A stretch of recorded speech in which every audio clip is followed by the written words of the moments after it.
Shalom, Kal Halayim, to Yahweh by Yahweh Shai, by Barakatah Thumyad. Double honors to all the elders of GMS. Shalom to the brothers of GMS who teaching and preaching the truth and sincerity.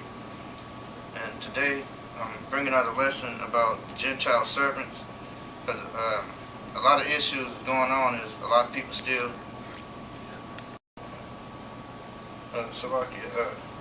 just had to touch upon this issue because a lot of times we got a lot of people who always having this same stumbling block about the word Gentile, like they don't understand the difference between the Gentile heathen and the Gentile foreigner. First scripture I'm going to start off with is 2nd Esdras chapter 1 verse 35 to 34, and it says, "Your houses will I give to a people that shall come, which not having heard of me, yet shall believe me, to whom I have showed no signs, yet they shall do that I have commanded them." That's speaking about the children of Israel that dwelt in the land in the time of Esdras, because they were dwelt in that land, so their land was going to be replaced by some people later on who was more worthy than them. And those people would be those in this time, because of course, if you know anything about the Babylonian and Syrian captivity, they lost their land, they went into captivity, yet they went back to rebuild their land. Yet as for now, you got the fake Jews, believe Amalek, the children of him, they're dwelling there now.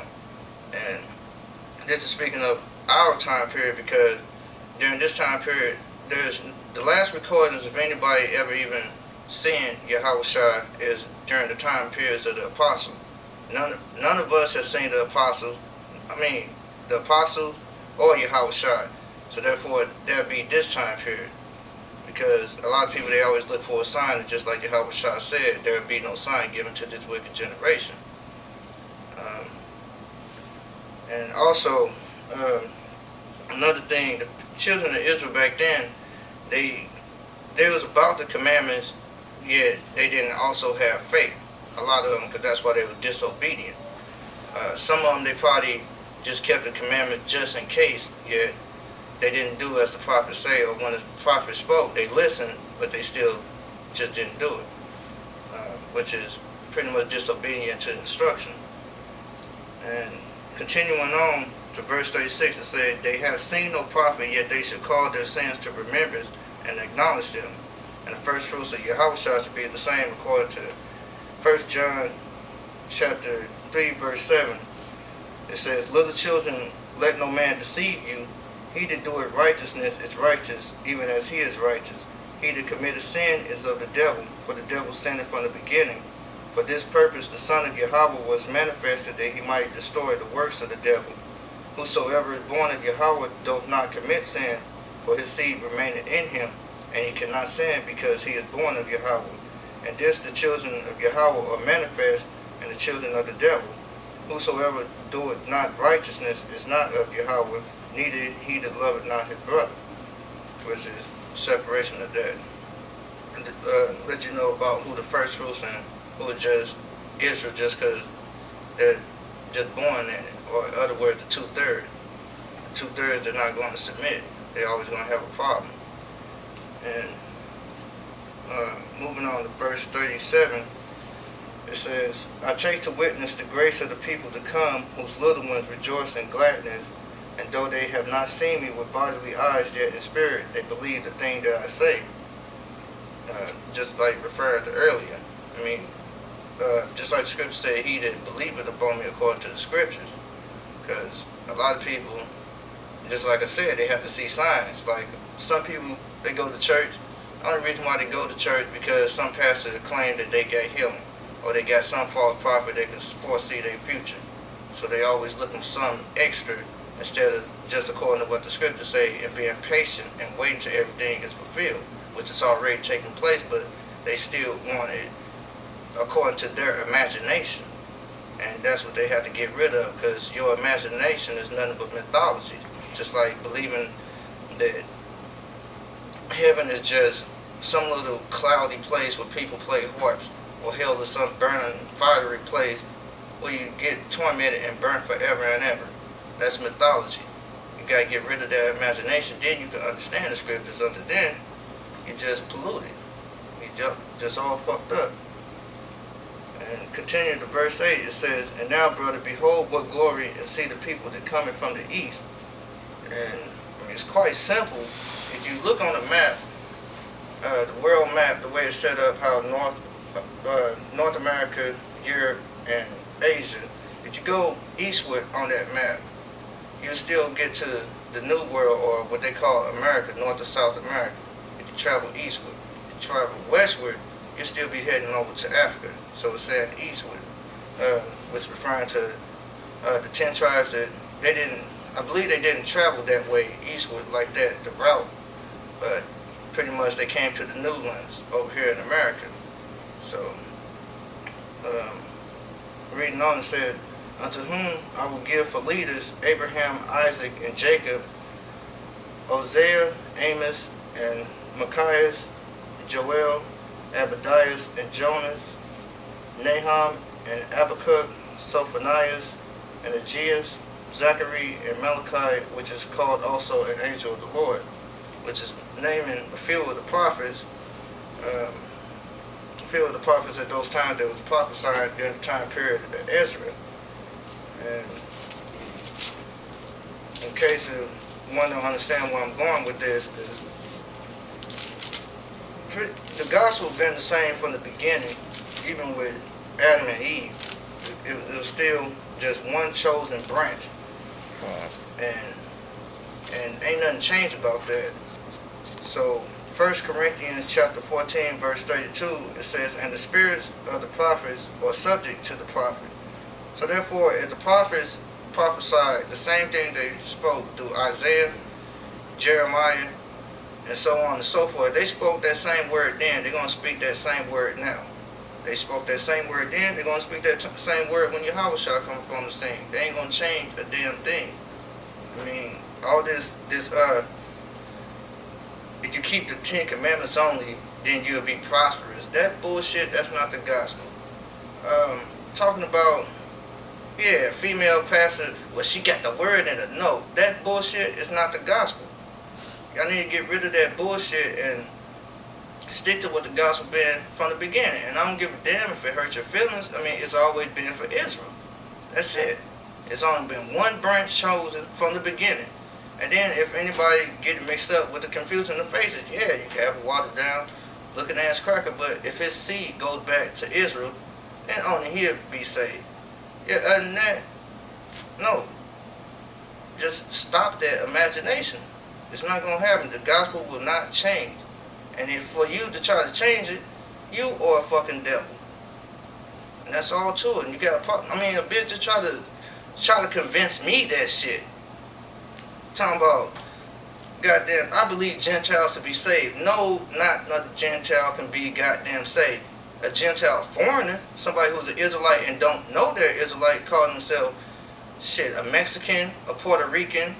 Yeah, if that motherfucker accepts the truth, yes, they can be saved. Yeah, other than that, if they don't accept the truth, what the Lord needs with you. And they have to be of the line of Israel, period. Yeah. There's no other nations that can convert. Yep. That brings me to this point right here too. This is 2 Corinthians chapter 13 verse 8. For we can do nothing against the truth, but for the truth. So you can be mad all you want to. And that goes to a lot of these scoffers out there. Yeah. They think they talking shit against, the elders or anybody within GMS that's keeping the doctrine the same and pure. That, they winning brownie points with the Lord, but they really adding on to their destruction. That's gonna happen real soon to their ass. And another cut that I look at is point clear and dry, straight to the point. This is Romans chapter 11 verse 25. For I would not, brethren, that ye should be ignorant of this mystery. The mystery is the gospel. Lest ye should be wise in your own conceits, that blindness in part is happened to Israel, until the fullness of the Gentiles be come in. And this reason why I had to write the title Gentile Servant. But this is the catch. And so all Israel shall be saved. As it is written, there shall come out of Zion the deliverer, and shall turn away ungodliness from Jacob. For this is my covenant unto them, when I shall take away their sin.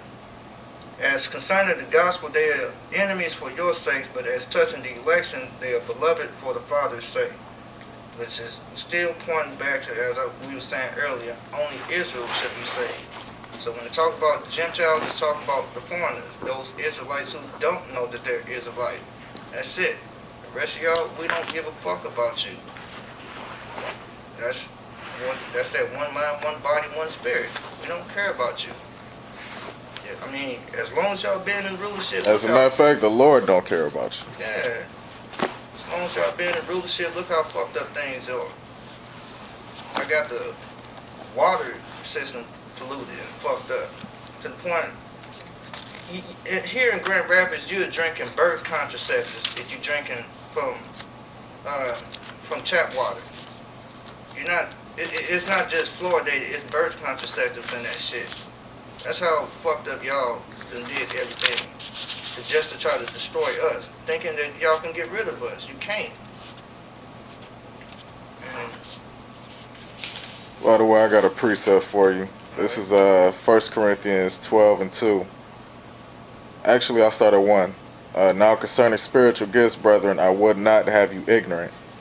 You know that ye were Gentiles carried away unto these dumb idols, even as you were led.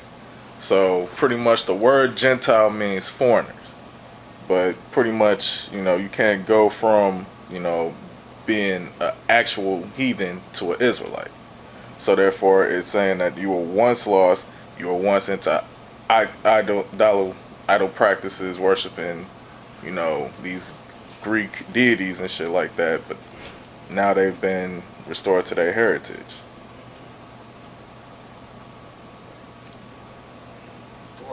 Yeah, cool.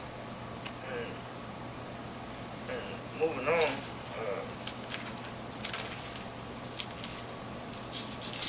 this is Malachi chapter 1 verse 6. A son honor his father, and the word honor in Strong's 35:13 is kabad or kabed, a primary root to be heavy, i.e. in a bad sense, burdensome, severe, dull, or in a good sense, numerous, rich, honorable.